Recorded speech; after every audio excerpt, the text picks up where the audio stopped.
రాధమ్మ నోట్లోంచి ఊడిపడ్డట్టున్నాడు. ఇలారా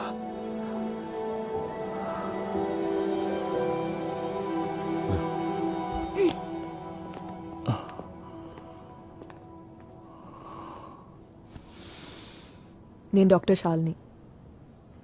షర్మిల తన చిన్న వయసులో నిద్రలో ఉన్నప్పుడు మీరు చెప్పిన కొన్ని విషయాలు సంఘటనల గురించి నేను మిమ్మల్ని కొన్ని క్వశ్చన్స్ అడగాలి అంకుల్.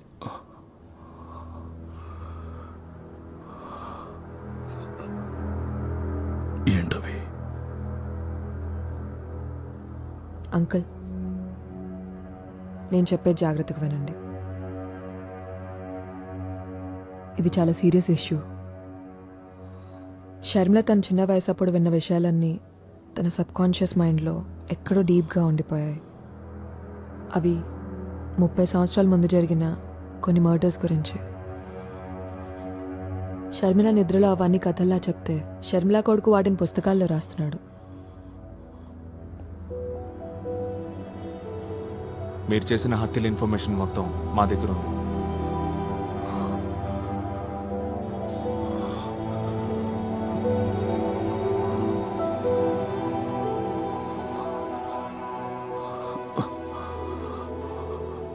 నువ్వు నిద్రపోలేదా?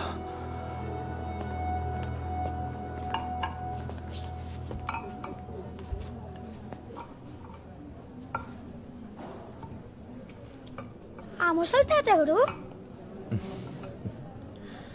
కథలు చెప్తుంటాడు నీలాగా.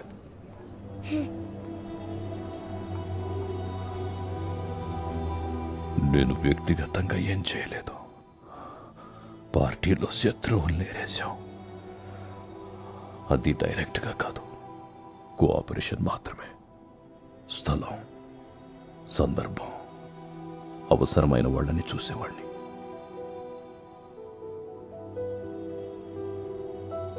యూనియన్ లీడర్ని, ఏదో సాధించాలన్న తపన, కుర్రతనం, ఏం చేయడానికైనా వెనుకాడలేదు. రాధామణి ట్రాన్స్ఫర్ అయి వచ్చిన తర్వాతే నేను జీవితం గురించి కొత్త కలలు కన్నాను. రాధమ్మ కూడా నన్ను ఇష్టపడింది. కానీ వాళ్ళ ఆయన చనిపోయి ఎంతో కాలం అవ్వలేదు. బంధువులు ఏమనుకుంటారో అన్న భయం. ఆ రోజులు అలాంటివి. ఇప్పటికీ పెద్ద మార్పు లేదనుకోండి. రాధమ్మ నా జీవితంలోకి వచ్చాక నేను చేసిన నేరాలకి నాలో అపరాధ భావం మొదలైంది. ఒక్కొక్కప్పుడు బాగా తాగి ఒళ్ళు తెలియని స్థితిలో రాధమ్మ ఇంటికి వెళ్తుండేవాడిని. తన దగ్గర బాగా ఏడ్చి కొంచెం సమాధాన పడేవాడిని. ఆవిడ గోడ కానుకొని కూతుర్నోళ్ళలో పడుకోబెట్టుకొని నేను చెప్పేదంతా సైలెంట్గా వినేది. ఒక్క మాట మాట్లాడేది కాదు. రాధమ్మకి అన్నీ నువ్వే. తను చనిపోయాక కూడా నేను నిన్ను మర్చిపోలేదు. నువ్వెక్కడో చోట సంతోషంగా ఉండుంటావని సమాధాన పడేవాడిని. నిజమే అయి ఉండొచ్చు. పార్టీ మీకు చెప్పడం, మీరు చేసేయడం, బట్ అవన్నీ కూడా హత్యలే. మీరు ఉదయాన్నే డిశ్చార్జ్ అయ్యాక పోలీసులు అరెస్ట్ చేస్తారు. నన్ను నమ్మండి, నా చేతులతో నేనేమి చేయలేదు. మీరు ఏదైనా చెప్పాలనుకుంటే పోలీసులకి, కోర్టుకి చెప్పుకోండి.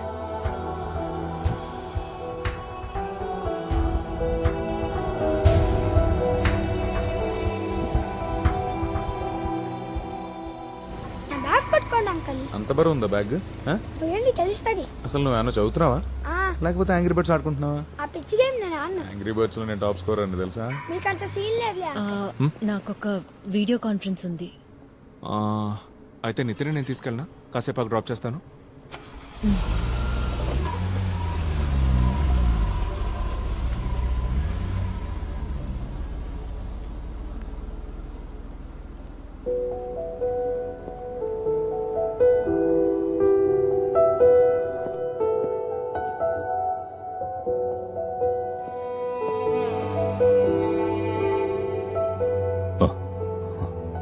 మిమ్మల్ని బస్ స్టాండ్ లో వదిలిపెడతాను.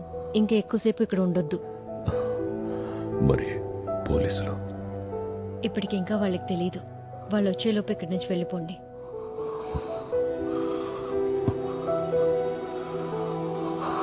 కనీసం మీరు అమ్మ కోసమైనా వెళ్ళాలి.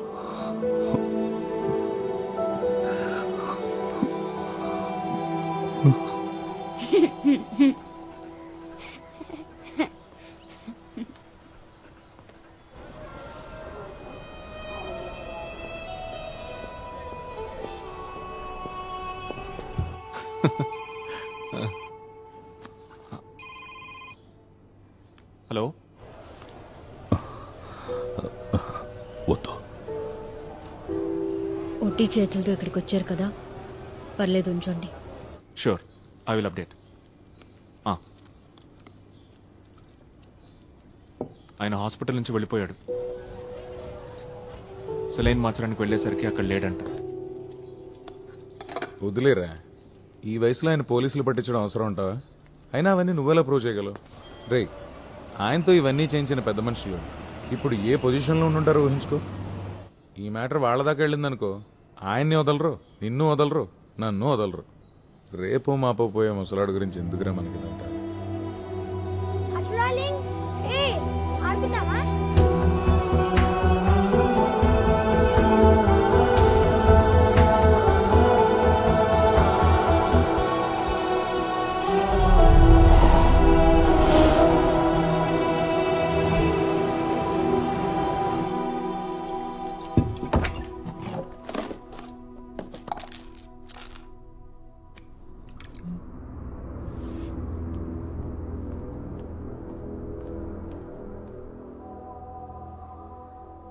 చూడాలి ఇదిగో తిను దా.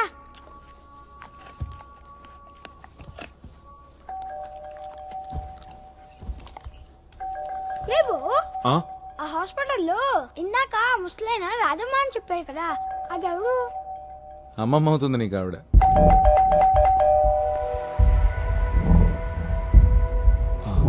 ఎందుకురా? ఒక రాధమ్మని చంపినావు కదా, నాకు తెలుసు.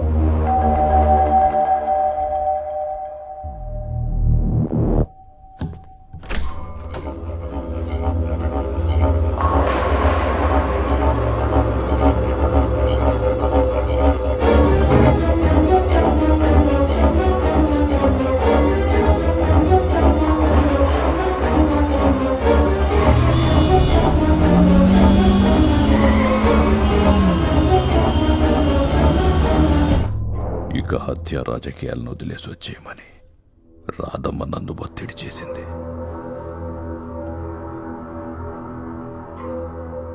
కానీ నేను వదల్లా. చివరికి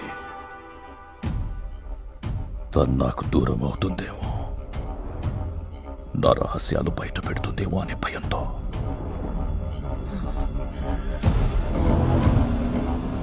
రాధమ్మని శవం ఊబిలోకి జారిపోతుంటే నా కళ్ళల్లోకి చూస్తూ ప్రాణాలు వదిలేసింది. అంత్యక్రియలయ్యాక అందరూ వెళ్ళిపోయారు. రాధమ్మ రూమ్లో నువ్వు ఏడ్చి ఏడ్చి అలసి నిద్రపోయావు. నిన్ను చూసి మనసు బద్దలయ్యింది. రాధమ్మకు చెప్పినట్టుగానే నీ కాళ్ళ దగ్గర కూర్చొని ఎలా చంపానో చెప్పాను. అదే నేను చేసిన పొరపాటు. నన్ను నమ్ము, నా చేతులతో నేనేం చేయలేదు. అమ్మని నువ్వేం చేసింది మర్చిపోకుండా ఉండడం కోసం నా మనసు నువ్వు చేసిన మర్డర్స్ అన్నీ గుర్తుంచుకుంది. అమ్మ ఆస్తమా రోగ అయి ఉండడం, నీ రాజకీయ పలుకుబడి అన్నీ సులభమయ్యే కదా.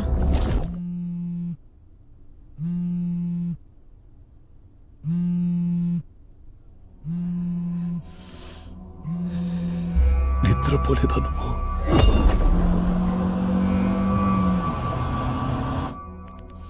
రాధమ్మకు చెప్పినట్టుగానే నీ కాళ్ళ దగ్గర కూర్చొని ఎలా చంపానో చెప్పాను.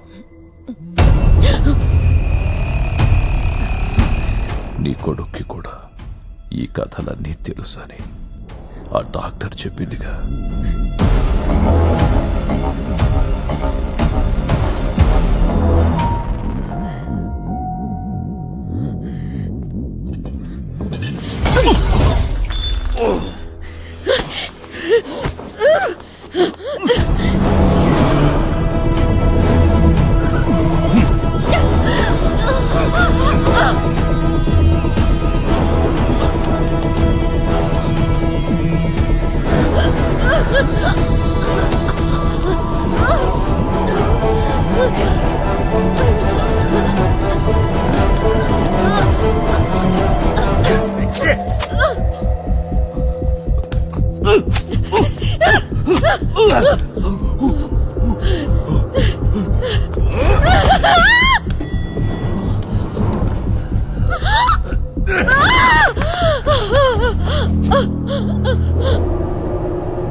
Ah!